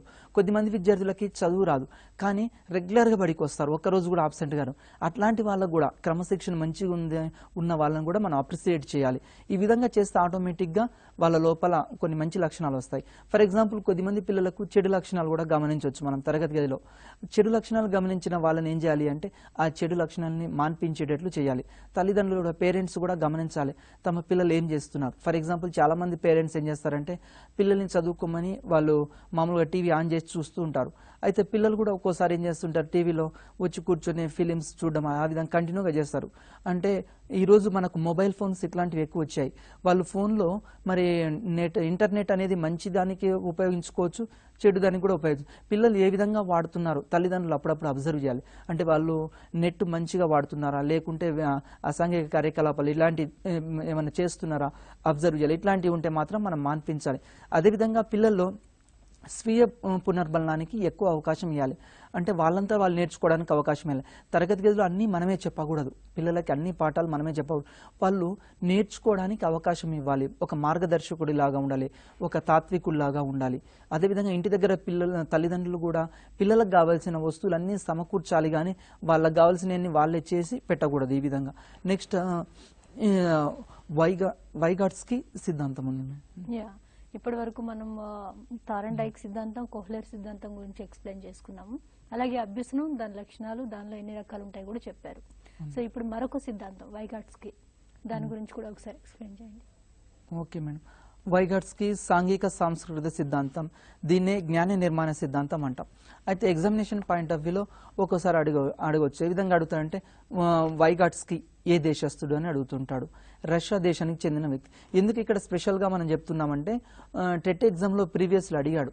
ఒక జనరల్గా ఏం చేస్తారంటే కొంతమంది ఇక్కడ శాస్త్రవేత్తలను ఇస్తాడు, తర్వాత వాళ్ళ దేశాలు ఇస్తుంటాడు, మ్యాచ్ ద ఫాలోయింగ్లో ఇస్తుంటాడు. కాబట్టి కంపల్సరీగా ఈ వైగాట్స్కి రష్యా దేశానికి చెందిన అతను. ఇతడు 1896లో జన్మించడం జరిగింది, 1934లో మరణించడం జరిగింది. తర్వాత ఇతని యొక్క రచనలు ఇంపార్టెంట్. మనకి ఎగ్జామినేషన్ పాయింట్ ఆఫ్ వ్యూలో ఏమి ఇంపార్టెంట్ అంటే ఇక్కడ రచనలు ఇంపార్టెంట్. థాట్స్ అండ్ లాంగ్వేజ్, తర్వాత ఆర్ట్ ఆఫ్ సైకాలజీ అనే 2 గ్రంథాలు వైగాట్స్కి ఇక్కడ రచించడం జరిగింది. ఇవి గ్రంథ రచయితలు మాత్రం కంపల్సరీగా మనం చూసుకోవాలి. నెక్స్ట్ ఇతడు ముందు వైద్య వృత్తిలో ఒక డాక్టర్ ఫస్ట్ ఇతను. తర్వాత ఇతడు లా పూర్తి చేశాడు, దాంట్లో కూడా కొన్ని రోజులు ఉన్నాడు. దాని తర్వాత తత్వశాస్త్రము, సాహిత్యము ఇట్లాంటి అంశాల్లో బాగా పరిశీలన చేసి సాంఘిక సాంస్కృతిక సిద్ధాంతాన్ని తెలియజేయడం జరిగింది. వృత్తిరీత్యా ఇతను ఫస్ట్ మాత్రము డాక్టర్ వైద్య వృత్తిని వదిలేసి చివరికి ఇతడు ఒక సాహిత్యవేత్తగా, తర్వాత సాంఘిక కార్యక్రమాల్లో పాల్గొనే వ్యక్తిగా మారడం జరిగింది. ఇతడు ఉద్దీపన ప్రతిస్పందనల సిద్ధాంతం అంటే ఇక్కడ బంధం అంటే ఉద్దీపన ప్రతిస్పందనల ద్వారా మాత్రమే అభ్యసనం జరుగుతుంది అని మనం ఎక్కడ నేర్చుకున్నామంటే పావ్లోవ్ సిద్ధాంతంలో నేర్చుకున్నాం. పావ్లోవ్ సిద్ధాంతంలో ఏంది, అక్కడ కుక్కకు ఫస్ట్ ఆహారం ఇవ్వడం, ఆహారం చూడగానే కుక్క నోట్లో నుంచి లాలాజలం స్రవించింది. అంటే ఇక్కడ ఉద్దీపనకి ప్రతిస్పందన, సహజ ఉద్దీపన, సహజ ప్రతిస్పందన వచ్చింది. అయితే ఈ రెండింటిని దీని ద్వారా నేర్చుకుంటారని పావ్లోవ్ చెప్పాడు. కానీ ఈ వైగాట్స్కి ఏమంటాడంటే అతని యొక్క సిద్ధాంతాన్ని వ్యతిరేకిస్తాడు. అభ్యసనం ఆ విధంగా జరగదు, అభ్యసనం ఎట్లా జరుగుతుందంటే మనకు అనుభవం ద్వారా అభ్యసనం వస్తుంది అని వైగాట్స్కి చెప్తాడు. అంటే పావ్లోవ్ చెప్పిన సిద్ధాంతాన్ని ఇతడు విమర్శించి అభ్యసనం ఏ విధంగా వస్తుందంటే ఉద్దీపన ప్రతిస్పందన ద్వారా అభ్యసనం రాదు, అభ్యసనం అనేది అనుభవం ద్వారా మాత్రమే అభ్యసనం వస్తుంది, లెర్నింగ్ బై డూయింగ్ ద్వారా మాత్రమే అభ్యసనం వస్తుంది అని ఇక్కడ చెప్పడం జరిగింది. ఇతడు పిల్లల యొక్క పూర్వజ్ఞానాన్ని ప్రస్తుత జ్ఞానంతో వీళ్ళు అనుసంధానం చేసుకుని కొత్త విషయాలు నేర్చుకుంటారని చెప్తాడు. దీన్నే జ్ఞాన నిర్మాణం అంటాం.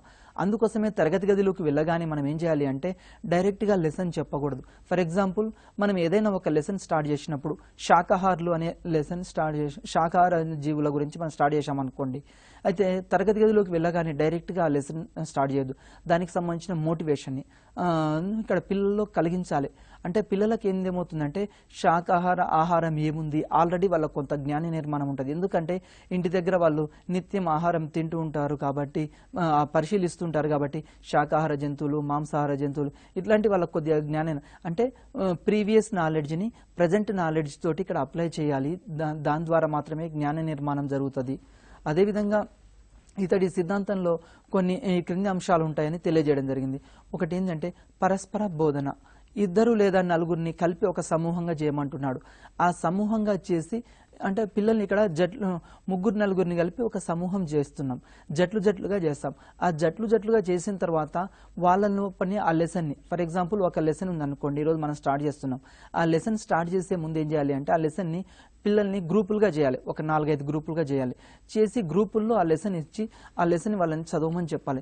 ఆ విధంగా చదివిన తర్వాత వాళ్ళ లోపల కూడా ఆ పాఠ్యాంశానికి సంబంధించిన కొన్ని డైలాగులు వాళ్ళు వ్యక్తపరుస్తారు. తర్వాత వాళ్ళకు వాళ్ళే కొన్ని ఇక్కడ వ్యక్తిగత పఠనం చేస్తారు. తర్వాత జట్లలో కూడా పఠనం చేస్తారు, అంటే రీడింగ్ చేస్తారు. అంటే ఇండివిజువల్గా రీడింగ్ చేస్తారు, జట్లలో రీడింగ్ చేస్తారు, డిస్కషన్ చేస్తారు, చర్చ చేస్తారు. వీటన్నిటి ద్వారా ఆ లెసన్ని ఇక్కడ ఏమవుతుందంటే డైలాగులు చెప్పమనడం ద్వారా ఈ విధంగా పరస్పర బోధన ద్వారా ఇక్కడ అభ్యసనం జరుగుతుంది. అంటే మొత్తానికి నాయకులుగా ఎవరు ఉండాలంటే ఇక్కడ ఉపాధ్యాయుడు దీన్ని మొత్తం అబ్జర్వ్ చేస్తుండాలి. ఉపాధ్యాయుడమో లీడర్గా ఉండి పిల్లలకు సంబంధించిన అంశాలను ఇక్కడ స్పష్టీకరించడము, ప్రాగుక్తీకరించడము ఇట్లాంటి ఉపాధ్యాయుడు చేయాలి. మిగతా అంశాలు మొత్తం ప్రజెంట్ జరిగే బోధన కూడా తరగతి గదిలో ఈ విధంగానే ఉంటుంది. అంటే తరగతి గదిలోకి వెళ్ళగానే ఉపాధ్యాయుడు లెసన్ చెప్పకుండా పిల్లల్ని వ్యక్తిగత కృత్యాలు ఇవ్వవచ్చు, జట్టు కృత్యాలు ఇవ్వవచ్చు. ఈ జట్టు కృత్యాల్లో వాళ్ళని జట్లుగా చేసి ఆ కృత్యాలు ఇచ్చి వాళ్ళు చేసిన తర్వాత ఫైనల్గా ఉపాధ్యాయుడు దాన్ని కన్క్లూజన్ ఇవ్వాలి. నెక్స్ట్ భాగస్వామ్య అభ్యసనం అంటాం. భాగస్వామ్య అభ్యసనం అంటే ఏంటంటే సమవయస్కులు వారంతట వారే సమూహంగా ఏర్పడి ఇక్కడ సామర్థ్యాలను పెంపొందించుకుంటారు. అంటే తరగతి గదిలో మనం ఒక ప్రాజెక్ట్ ఇచ్చామనుకోండి, ప్రాజెక్ట్ ఇవ్వగానే ఫర్ ఎగ్జాంపుల్ మనము ఒక ప్రాజెక్టు మీ గ్రామంలో ఉన్న ఈ ఇండ్ల నిర్మాణం ఏ విధంగా ఉందో పరిశీలించి రండి, లేకుంటే ఇంకొక ప్రాజెక్టు కూడా ఇవ్వచ్చు. మనకు మీ గ్రామంలోని కూరగాయల మార్కెట్ని సందర్శించి కూరగాయల మార్కెట్లో ధరలు ఒక 1 వీక్ సంబంధించి సేకరించి అవి ఏ విధంగా ఉన్నాయి పరిశీలించి తీసుకురండి అని వాళ్ళకు ఒక ప్రాజెక్ట్ ఇవ్వవచ్చు. ఈ విధంగా అంటే ఇక్కడ ఏమవుతుందంటే సమవయస్కులు వాళ్ళంతటా వాళ్ళు కొన్ని సమూహాలుగా ఏర్పడి వాళ్ళకు సంబంధించిన ఈ విధంగా నేర్చుకుంటారు. నెక్స్ట్ అదేవిధంగా జెడ్పీడి అంటే జోన్ ఆఫ్ ప్రాక్సిమల్ డెవలప్మెంట్ అంటాం. అంటే దీన్ని ఇక్కడ ప్రతి వ్యక్తి పూర్తిగా జ్ఞానాన్ని పొందగలిగిన సామర్థ్యం కలిగి ఉంటాడు. ఫర్ ఎగ్జాంపుల్ మనం ఎట్లా కలిగి ఉంటాము అంటే జ్ఞానాన్ని తమకు తాముగా కొంతవరకే నేర్చుకోగలుగుతాం. మరి ఎక్కడి నుంచి నేర్చుకుంటాం? మనకంత జ్ఞానం మనకే తెలుసు అని అట్లా ఎప్పుడు అనుకోకూడదు. మన జ్ఞానం ఎక్కడి నుంచి వస్తుంది అంటే ఉపాధ్యాయుల నుంచి జ్ఞానం ఆర్జిస్తుంటాము, తల్లిదండ్రుల నుంచి నేర్చుకుంటాము, సమాజంలో పెద్దవాళ్ళ నుంచి నేర్చుకుంటుంటాము, చుట్టుపక్కల ఉన్న వాళ్ళ నుంచి నేర్చుకుంటుంటాం. ఈ విధంగా అంటే తమకంటే పెద్దవాళ్ళ నుంచి ఈ విధంగా సేకరించడం. అంటే సమాజంలో వివిధ రకాల సోర్సులు ఉన్నాయి. అదేవిధంగా ఈరోజు ప్రజెంట్ మనం ఉపయోగించే మొబైల్ ఫోన్స్, తర్వాత ఇంటర్నెట్, తర్వాత వివిధ రకాల గ్రంథాలని అధ్యయనం చేయడము, తర్వాత రామాయణము, మహాభారతం, ఇతిహాసాలు అధ్యయనం చేయడం, ఈ విధంగా అంటే వివిధ రకాల సోర్సెస్ ద్వారా ఈ విధంగా తెలుసుకుంటాం. ఈ తేడాని ఇక్కడ ఏమంటామంటే జెడ్పీడి అని చెప్తుంటాం. అదేవిధంగా స్కోప్ హోల్డింగ్ ఎగ్జామ్లో అడగొచ్చు, మనకు చాలాసార్లు అడిగాడు. ఇక్కడ స్కోప్ హోల్డింగ్ అంటే ఏంటంటే జ్ఞాన నిర్మాణంలో ఏర్పడిన ఇంతకుముందు చెప్పిన జెడ్పీడిని పూరించడానికి ఎన్సైక్లోపీడియాను, తర్వాత library, lab, computer, video games ఇట్లాంటివన్నీ ఉపయోగిస్తుంటాం. అంటే మన జ్ఞానం ఎక్కడి నుంచి వస్తుందన్నాం? మనకు మనమే నేర్చుకోలేం. ఏ జ్ఞానమైనా సరే మనకు సొంతంగా రాదు. మనం కొంత నేర్చుకుంటాము, కొంత జ్ఞానం ఉపాధ్యాయుల నుంచి నేర్చుకుంటాము, కొంత జ్ఞానం తల్లిదండ్రుల నుంచి నేర్చుకుంటాము, పెద్దవాళ్ళ నుంచి నేర్చుకుంటాము అని చెప్తున్నాం. ఈ విధంగా నేర్చుకున్న జ్ఞానాన్ని ఇంకా ఏమైనా గ్యాప్స్ ఉంటే మనము లైబ్రరీకి వెళ్తుంటాం, వివిధ రకాల పుస్తకాలు అధ్యయనం చేస్తుంటాం. అదేవిధంగా కంప్యూటర్స్ ద్వారా, వీడియో గేమ్స్ ద్వారా ఈ విధంగా దీన్ని ఏమంటామంటే స్కోప్ హోల్డింగ్ అంటుంటాం. ఇది చాలాసార్లు ఎగ్జామ్లో అడిగాడు. నెక్స్ట్ అదేవిధంగా వీటిని వైగాట్స్కి సామాజిక ఫోల్డింగ్, ఇక్కడ సామాజిక స్కోప్ హోల్డింగ్ అంటాడు. దీని ఆధారంగా మనకు ఏమవుతున్నాయంటే స్కోప్ హోల్డింగ్ అనగా అంటే ఏంటంటే సహాయ సహకారాలు అందించడం. ప్రతి వ్యక్తిలో 2 రకాల మానసిక ప్రక్రియలు ఉంటాయి అని వైగాట్స్కి చెప్పడం జరిగింది. 2 రకాల మానసిక ప్రక్రియలు. ఒకటేమో దిగువ స్థాయి మానసిక ప్రక్రియ అంటాం. ఇది ఎట్లా వస్తుంది అంటే జన్మతః వస్తుంది. మనకు జన్మతః కొన్ని లక్షణాలు ఉంటాయి. ఫర్ ఎగ్జాంపుల్ కొద్దిమంది విద్యార్థులు జన్మతఃనే బాగా చిత్రకారులు, చిత్రాలు వేయడంలో నైపుణ్యం ఉంటుంది. కొద్దిమంది పిల్లలు జన్మతఃనే బాగా పాటలు పాడే శక్తి ఉంటుంది. మరి వీటిని ఏమంటుందంటే వయస్సులో అంతర్లీనంగా ఉంటాయి. వీటిని మనం ఏం చేయాలంటే పరిశోధించాలి. ఆ విద్యార్థి ఏ రంగంలో రాణిస్తున్నాడు పరిశీలించడము, ప్రశ్నించడము, పోల్చడము, విశ్లేషించడము, వీటన్నింటి ద్వారా విద్యార్థిలో ఏమవుతుందంటే మానసిక ప్రక్రియల్ని ఇక్కడ పెంపొందించవచ్చు. అదేవిధంగా గుర్తుపెట్టుకోవడము, గుర్తించడము, దీన్ని దిగువ స్థాయి మానసిక ప్రక్రియలు అని చెప్పడం జరిగింది. నెక్స్ట్ అదేవిధంగా ఉన్నత స్థాయి మానసిక ప్రక్రియలు అంటే దిగువ స్థాయి మానసిక ప్రక్రియలను ఉపయోగించుకొని ఉన్నత స్థాయి మానసిక ప్రక్రియ అంటే విచక్షణ ద్వారా అంటే ఇక్కడ వర్గీకరించడం, సంశ్లేషణ చేయడం, విశ్లేషించడం, ఇట్లాంటివన్నీ ఉన్నత స్థాయి కిందికి వస్తాయి మానసిక ప్రక్రియలు. అంటే మనకు వర్గీకరించడము, పోల్చడము, విశ్లేషించడం అంటే వివిధ రకాల సమూహాల నుంచి వేరు చేయడం, వేరు చేసి ఇక్కడ చెప్పడాన్ని ఇవి వస్తాయి. మరి మన యొక్క విద్యా ప్రాముఖ్యతలు ఎట్లా అంటే ఉపాధ్యాయులు విద్యార్థులు సామాజిక నేపథ్యాల్లో అవగాహన చేసుకోవాలి. వీటిని ఎట్లా అంటే పిల్లల యొక్క సామాజిక పరిస్థితి ఏంది, వాళ్ళ యొక్క సాంఘిక పరిస్థితి ఏంది, ఈ నేపథ్యాన్ని ఉపాధ్యాయులు అర్థం చేసుకోవాలి, విద్యార్థులు కూడా అర్థం చేసుకుంటూ ఉండాలి. అంటే విద్యార్థులకు సంబంధించి వాళ్ళు ఏ నేపథ్యం నుంచి వచ్చారు. ఫర్ ఎగ్జాంపుల్ మన పాఠశాలకు వచ్చే విద్యార్థులు వివిధ రకాల భిన్న మనస్తత్వం ఉంటుంది, తర్వాత భిన్న వాతావరణ పరిస్థితుల నుంచి వస్తుంటారు, భిన్న మతాలు, భారతదేశంలో భిన్నత్వంలో ఏకత్వం కాబట్టి భిన్న మతాలు ఉంటాయి, కులాలు ఉంటాయి, జాతులు ఉంటాయి.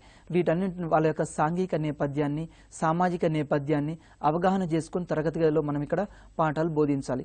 అదేవిధంగా భాగస్వామ్య అభ్యసన పరిస్థితులు మన పాఠశాలలో కల్పించాలి.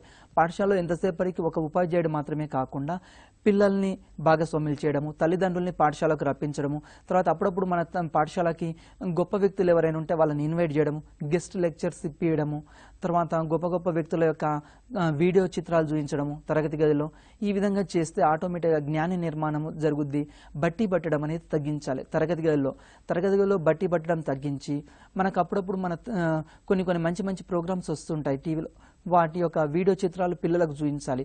అంటే తరగతి గదిలో ఎప్పుడు ఉపాధ్యాయుడే మాత్రమే బోధించకుండా ప్రత్యామ్నాయంగా మనకు ఈరోజు ఇంటర్నెట్ ఉంది, ప్రతి స్కూల్లో కూడా ల్యాప్టాప్స్, కంప్యూటర్, ఇంటర్నెట్ ఇవన్నీ ఉన్నాయి కాబట్టి వీటిని ఉపయోగించుకొని డిజిటల్ క్లాసుల ద్వారా, వీడియో చిత్రాల ద్వారా ఈ విధంగా భాగస్వామ్యం కల్పించాలి. తర్వాత మనకు ఎవరైనా పెద్ద రిటైర్డ్ ప్రొఫెసర్లు అట్లాంటి వాళ్ళు ఉన్నా కానీ, లెక్చరర్స్ ఉన్నా కానీ, టీచర్స్ ఉన్నా కానీ వాళ్ళని కూడా పాఠశాలకు ఆహ్వానించడము, వాళ్ళని పాఠశాలలో ఇక్కడ భాగస్వామ్యాలు చేయాలి.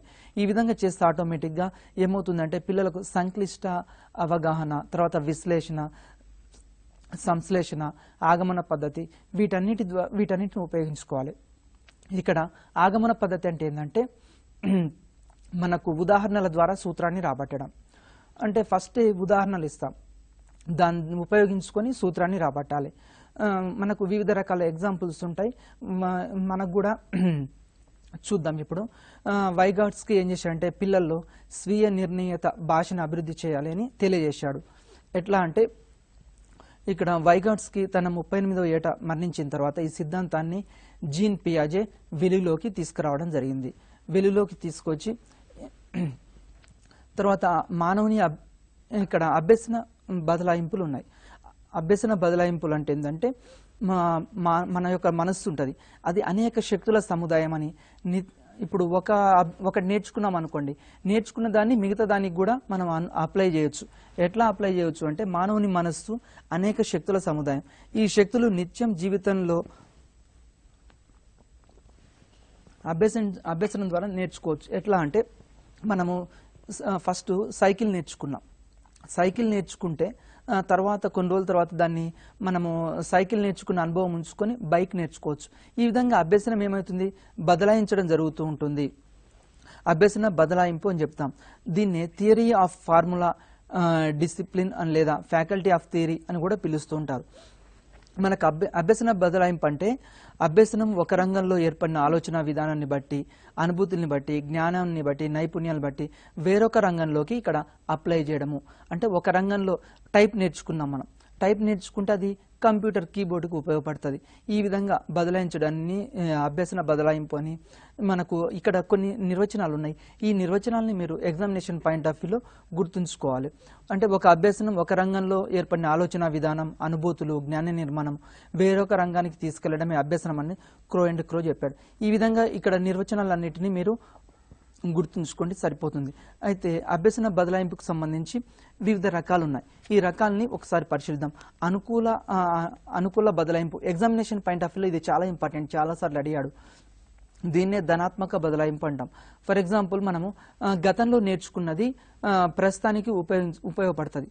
ఫర్ ఎగ్జాంపుల్ మీరు ఎప్పుడో చిన్నప్పుడు ఏం చేశారంటే టైప్ నేర్చుకున్నారు, ఇప్పుడు మీకు కంప్యూటర్ నేర్చుకున్నప్పుడు అది యూజ్ఫుల్ అవుతుంది. దీన్ని అనుకూల బదలాయింపు అంటుంటాం.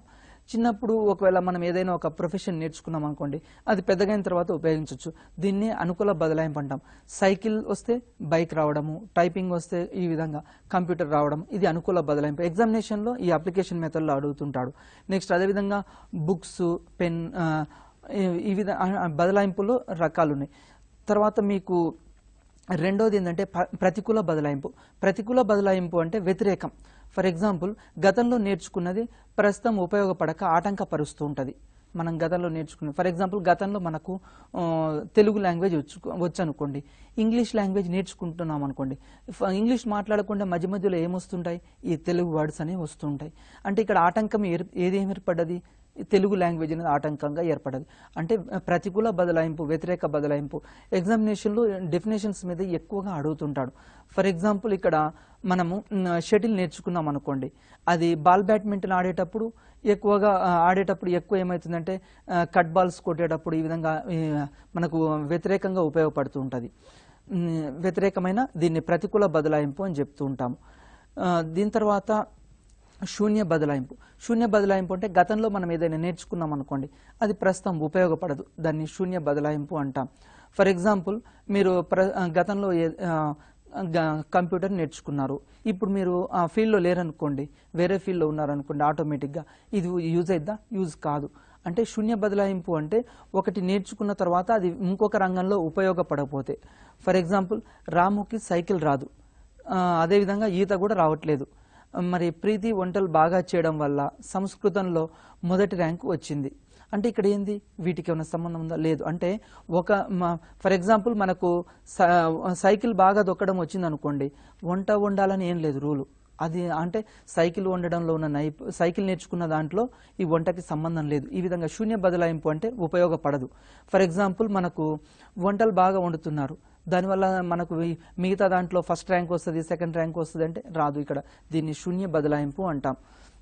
తర్వాత సురేష్ రైనా ఎడమ చేతితోటి బ్యాటింగ్ చేసిండు, కుడి చేతితోటి బౌలింగ్ వేస్తాడు. మరి ఇక్కడ బ్యాటింగ్కి బౌలింగ్కి ఏం సంబంధం లేదు, కాబట్టి ఇది కూడా శూన్య బదలాయింపుగా. ఇక్కడ ముఖ్యంగా గుర్తుంచుకోవాల్సింది ఏంటంటే, ఎగ్జామినేషన్లో ఏమడుగుతాడంటే అనుకూల బదలాయింపు, ప్రతికూల బదలాయింపు, శూన్య బదలాయింపు ఉన్నాయి. ఈ మూడు బదలాయింపులు ఎగ్జాంపుల్స్ ఇస్తుంటాడు. ఈ ఎగ్జాంపుల్స్ ఇవ్వడం ద్వారా మనం గుర్తుపట్టాలి ఏది అనుకూలము, ఏది ప్రతికూలము, ఏది ఉపయోగపడదు. అదేవిధంగా ఏకపార్శ్వ బదలాయింపు అని చెప్తాము. అంటే శరీరంలో కేవలం ఒక పార్శ్వంలో మాత్రమే బదలాయింపు జరుగుతుంది. అనగా కుడి చేత్తో చేసే అంశాలు, తర్వాత కుడికాలతో చేసే అంశాలు, అదేవిధంగా ఎడమ చేత్తో చేసే అంశాలు ఉంటాయి. ఫర్ ఎగ్జాంపుల్, మనము కుడి చేత్తో అక్షరాలు రాసే అలవాటు ఉంటుంది జనరల్గా, మరి అది ఎడమ చేతితోటి జనరల్గా చేయం. దీని విధంగా చెప్తూ ఉంటాం. తర్వాత ద్విపార్శ్వ బదలాయింపు. ద్విపార్శ్వ బదలాయింపు అంటే శరీరంలో రెండు పార్శ్వాలతోటి బదలాయింపు జరగడానికి అవకాశం ఉంటుంది. ఫర్ ఎగ్జాంపుల్, కొద్దిమంది చూడండి ఎడమ చేతితోటి రాస్తారు, కుడి చేతితోటి రాస్తారు. ఈ విధంగా అంటే ద్విపార్శ్వ బదలాయింపు అంటే ఒక పార్శ్వం నుంచి మరో పార్శ్వానికి బదలాయింపు జరుగుతుంటుంది. ఈ విధంగా అంటే ఎడమ కాలితో చేసే అంశాలని మళ్ళీ కుడి కాలితో కూడా చేయడం, కొద్దిమంది ఎడమ చేతితోటి చేసే అంశాలని కుడి చేతితోటి చేయడం, ఈ విధంగా రెండు రకాలుగా మారడాన్ని ద్విపార్శ్వ బదలాయింపు అని చెప్తూ ఉంటాం. మనకు ఎగ్జాంపుల్లో కూడా అక్షరాలని కుడి మరియు ఎడమ చేత్తో రాయడము, తర్వాత ధోని కుడి చేత్తో మరియు ఎడమ చేత్తో బ్యాటింగ్ చేయడం, ఇట్లాంటి అంశాలన్నీ కూడా మనం చెప్తూ ఉంటాం. ద్విపార్శ్వ బదలాయింపుకి ఇంకా ఎగ్జాంపుల్స్ మనం తీసుకోవచ్చు. ఫుట్బాల్ కుడి కాలుతోటి ఆడడము, ఎడమ కాలుతోటి ఆడడము, ఈ విధంగా ఫుట్బాల్ ఆడేటప్పుడు బాల్ తన్నడం, దీన్ని ద్విపార్శ్వ బదలాయింపు కిందకి తీసుకుంటాను. ఎగ్జామినేషన్లో ఈ విధంగా క్వశ్చన్స్ వస్తూ ఉంటాయి. తర్వాత ఏకోపార్శ్వ బదలాయింపు అంటే అనుకూల బదలాయింపులో భాగమే. అనుకూల బదలాయింపు ఇంతకుముందు చెప్పాను, దాంట్లో ఇది ఒక భాగం మాత్రమే తీసుకుంటాం. అదేవిధంగా బదలాయింపు సాధ్యం కాదు కొన్నిసార్లు. ఎట్లా అంటే బదలాయింపు సాధ్యం కాదని విలియం జేమ్స్ చెప్పడం జరిగింది. తర్వాత బదలాయింపు సాధ్యమవుతుందని గ్రే, స్లే ఇట్లాంటి వాళ్ళు కూడా కొద్దిమంది రచయితలు నిరూపించారు వాళ్ళ యొక్క ప్రయోగాలతోటి. ఈ విధంగా అభ్యసనానికి సంబంధించిన అంశాలన్నీ ఉన్నాయి మేడం. ఓకే, సో ఇంకా మనకి మాస్కో సిద్ధాంతం గురించి చాలా తెలుసుకోవాల్సి ఉంది, ప్రేరణ గురించి చెప్పుకునేది ఉంది, బట్ టైం చాలా తక్కువ ఉంది మనకి. సో ఇప్పటి వరకు చెప్పిన అంశాలు ఓకే. సో నెక్స్ట్ ఎపిసోడ్లో మనం ట్రై చేద్దాం, మిగిలిన విషయాలు మాట్లాడుకునే ప్రయత్నం చేద్దాం. థ్యాంక్ యూ సో మచ్ అండి, చాలా అభ్యసనం గురించి చాలా ఇన్ఫర్మేషన్ వ్యూవర్స్ కోసం ఇచ్చినందుకు thank you so much. Okay madam. ఇది మన TV special live show. Keep watching మన టీవీ.